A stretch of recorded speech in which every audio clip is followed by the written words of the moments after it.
Hi friends, எல்லாரும் எப்படி இருக்கீங்க? இந்த வீடியோவில் நம்ம என்ன பார்க்க போகிறோம்னா ஈவினிங் ஸ்நாக் வாழைக்காய் பஜ்ஜி நான் எப்படி பண்ணுறேன் அப்படிங்கிறத உங்களோட ஷேர் பண்ணிக்கலான்னு இருக்கேன். ஆக்சுவலாக ஆஃபீஸ்லேருந்து இப்போ தான் வந்தேன். பாருங்கள், டீ போட்டுட்ருக்கேன். அதுக்கப்புறம் வந்து பஜ்ஜிக்கு வந்து தோல் சீவிட்டு இருக்கேன்.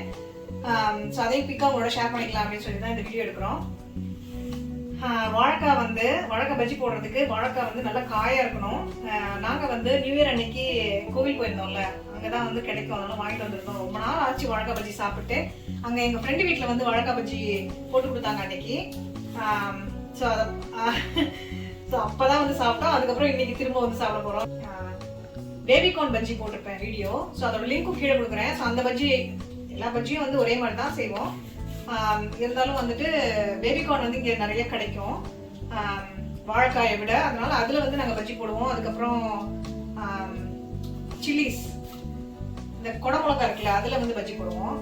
வாழைக்காயில் வந்து நாங்கள் போட்டதில்லை, இன்றைக்கி தான் போடுறோம். ஸோ அதனால தான் இந்த வீடியோ எடுக்கலாம் அப்படின்னு சொல்லி எடுத்துருக்கேன். ஸோ ஃபஸ்ட்டு வந்து தோல் சீவிக்கலாம் இந்த மாதிரி.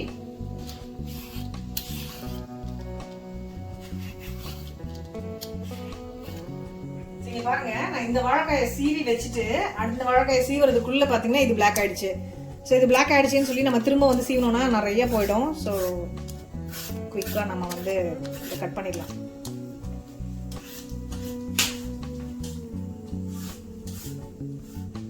ஸோ இப்போ வந்து நம்ம தோல் சீவியாச்சு, வந்து கட் பண்ணிக்கலாம்.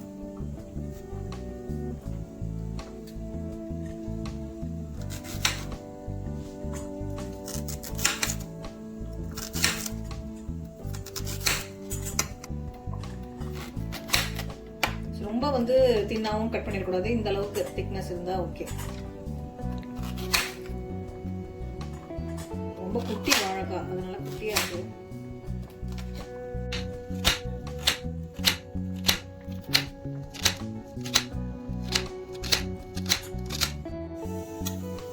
இப்போ டீல வந்து பால் ஆட் பண்ணிக்கலாம். டீ ரெடி ஆயிடுச்சு. டீ இன்னும் கொஞ்ச நேரத்தில் ரெடி ஆயிடும்.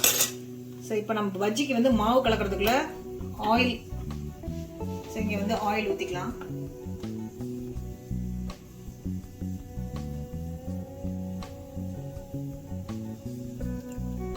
இப்போ பஜ்ஜிக்கு மாவு கலந்துக்கலாம். அதுக்கு நான் 2 கப்பு கடலை மாவு எடுத்திருக்கேன். அதோட ஸோ 2 கப்புக்கு 1/2 கப்பு அரிசி மாவு எடுத்திருக்கேன். இதுலேயே வந்து 1/4 டீஸ்பூன் மஞ்சள் ஆட் பண்ணிக்கிறேன்.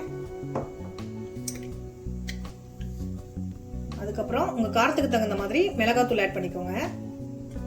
நான் வந்து 1 டீஸ்பூன் ஆட் பண்ணியிருக்கேன்.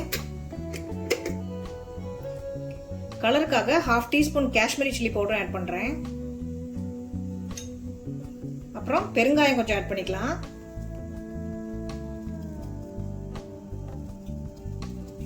ஸோ அதுக்கப்புறம் 1/4 டீஸ்பூன் பேக்கிங் சோடா ஆட் பண்ணிக்கிறேன். ஆக்சுவலாக நான் இட்லி மாவு தான் வந்து ஆட் பண்ணுவேன். இன்றைக்கி எங்கள் வீட்டில் வந்து இட்லி மாவு முடிஞ்சிடுச்சு, அதனால நான் வந்து பேக்கிங் சோடா வந்து ஆட் பண்ணுறேன். ஃபைனலாக உப்பு ஆட் பண்ணிக்கலாம். அவ்வளோதான். ஸோ இப்போ வந்து நம்ம தண்ணி ஆட் பண்ணிக்கலாம். தண்ணி ஆட் பண்ணி நல்லா மிக்ஸ் பண்ணிக்கலாம்.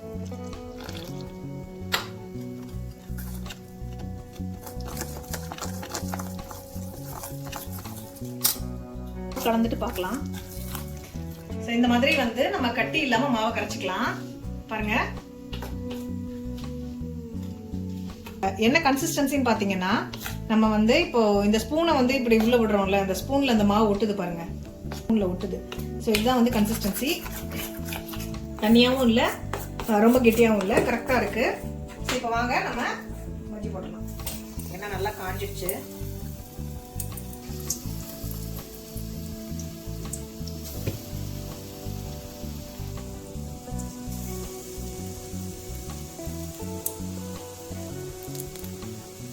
சாரி, வாழைக்காய் வந்து சின்னதாக இருக்கிறதுனால பஜ்ஜி வந்து குட்டி குட்டியாக வருது பாருங்க.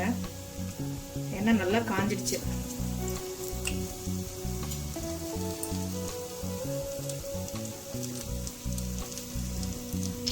திருப்பி விட்டுக்கலாம்.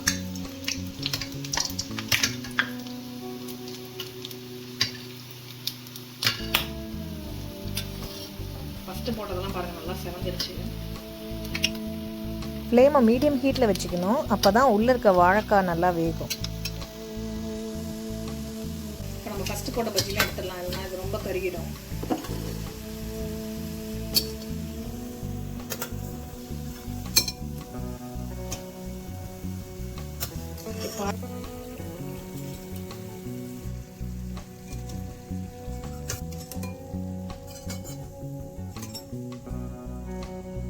இப்போ அதே மாதிரி எல்லா பஜ்ஜியும் போட்டுட்டு பார்க்கலாம்.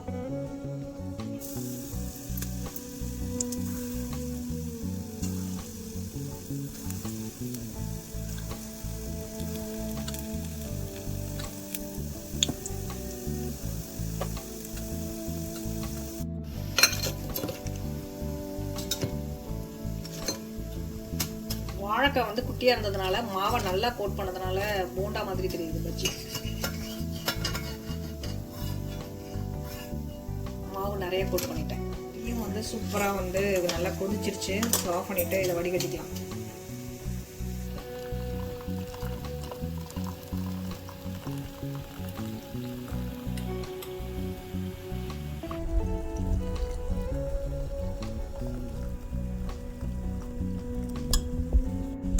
பாருங்க, சூடான பஜ்ஜி சூப்பரா ரெடி ஆயிடுச்சு.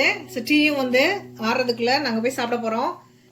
மறுபடியும் இதே மாதிரி ஒரு இன்ட்ரெஸ்டிங்கான வீடியோல மீட் பண்ணுவோம். Thank you, bye bye.